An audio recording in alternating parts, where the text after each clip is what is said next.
కాచుకుండగా కంపించిపోదా కైలాసం.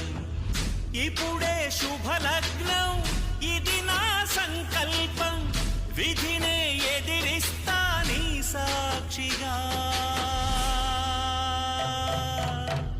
అళగర్ పెరుమాళు అందాల చెల్లెలా మిలమిలలాడే మీనాక్షి, నీకంటే పాప